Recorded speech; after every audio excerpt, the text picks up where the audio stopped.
Welcome, guys. Thanks for listening. Participate, subscribe, whatever. Anyway, let's begin. I think it's a pressing issue of intellectuality and the manner of approach.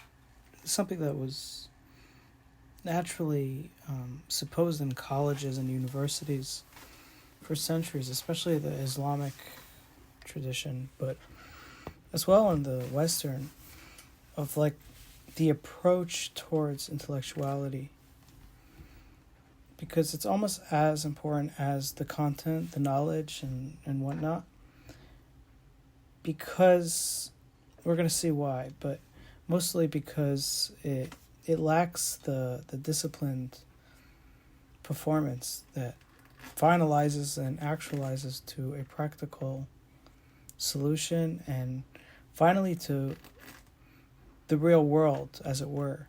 You know, the common proletarian fight against intellectuality is that it's not real in some sense. It doesn't come out. It's almost like the illusions or the leisure of one who doesn't participate, and that is somewhat of a true statement. And the argument against that is that eventually the theoretical framework does manifest into the structural environment and quote unquote the street.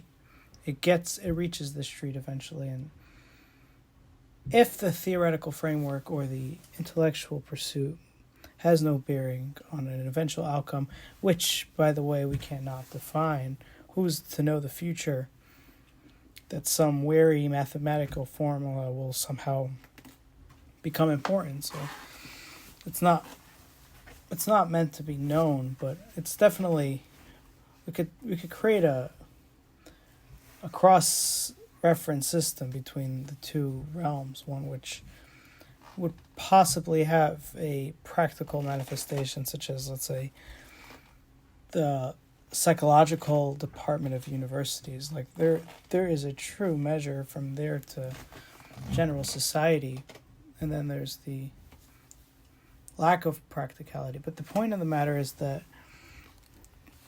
should be the end goal and pursuit of intellectuality. But before that can happen, it requires a disciplined measure in order to access an arena that's distinct and personable. And so if one were to analyze a situation, whatever it may be, provide a model upon a situation, one needs at foremost the parameters of the situation. That should be clear to all. Without parameters, we could always move between realms. If I'm studying one room of a house and I don't distinctly argue for the separation of that room for the purpose of study, then at some point or another, I'm going to deviate to another room. Yet I am proposing the stabilization of my argument to be within the room. So it's fine to make the claim on all of universality, you know. One can't do that. But if they choose to participate in a distinct measure of intellectuality, of contextual information, then by all means it needs to be correlated to a specific department. And if not, then it's proclaiming to be one thing whilst it's becoming another thing. And so that's a pressing issue. But as well, there is the notion of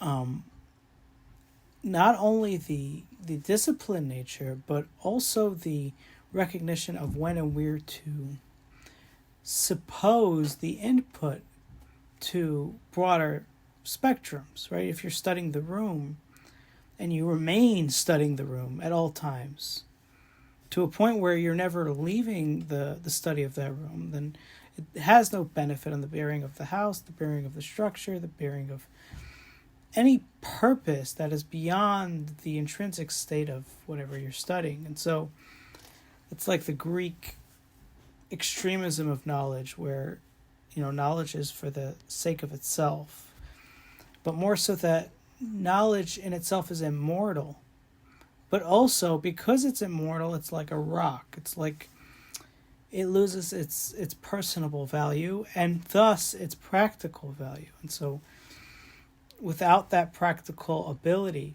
to manifest ultimately, then there is no grounding of an intellectual tradition as we know it, despite the fact that we could almost say that Hellenic tradition is foremost in the current era, but still that extreme perspective of unavailable, unabashful knowledge that has no practical ability because it is not available to be utilized. It's not available to be capitalized, using another negative association which should be positive. If things weren't capitalized upon, they would have no capital, and thus they would have no social value. If it had no social value, it would not be able to be contained through generations. What has not been printed through presses and through the market exchanges of those dynamics, they were lost. They weren't, we could even say they weren't even found within the social environment. You know, Socrates is this great example of this, where he sits in the marketplace and reduces people's supposition of whatever they think they stand upon, but he doesn't perform any sort of market value to exchange for better ideas or for how ideas could manifest, almost as if it was a critique on both ideas themselves and their capitalization, which in some sense is a denigration of society. It's also the necessary preliminary stage to intellectuality, for if one begins, by looking at a practical problem, they have no theoretical basis because they've already entered into the problem before they've entertained a broader contextual environment of study. There's a reason why the professor needs to sit in a university in some strange location to be in association with the regular city and do their study, because they need to sit behind the desk away from the practical ramifications, such that they're able to expand the horizon that's unavailable at the practical edge. But more so, it's important that the discipline remains intrinsic to its original state, which is set by parameters. So if it's intellectual study of statistics, it is at its furthest regard going to be a statistical value. Now, how that value is approached is outside the discipline of statistics, and if anything is the philosophical department, meaning what do we do with that value, or the corporate value, how do we capitalize on that statistic value. And the same thing for the medical field, which is of the contemporary contention, but is the same as any other discipline, where, okay, that's the medical value, but is that the statistical value? And is that the statistical value? So the medical value is, it's like a mechanic. That's the medical value, but do you want to fix your car? Should you fix your car? Is that the most important thing to fix your car? Is driving itself important? Is the body the focal point? Is longer life the focal point? Is shorter life the focal point? Is competency the focal point? These are outside the medical field. And so the medical value could just say what the biological study of success or denigration might be. And then the statistical value is the reality that might be in the future, which the medical scientist doesn't know, because he doesn't look at future. He looks at the present process, right? The statistical value can confer with the medical value, but it doesn't have to. And then there's the political value. Do you let go of some of your citizens to the horrors of war to help the others, right? That's not a medical value. The medical value would be to be Hippocratic and follow that ethic of healing as much as you can. And so whoever they may be. And so, and surely not to begin war. And so that's the political value. The political value can use the medical value. Doesn't have to.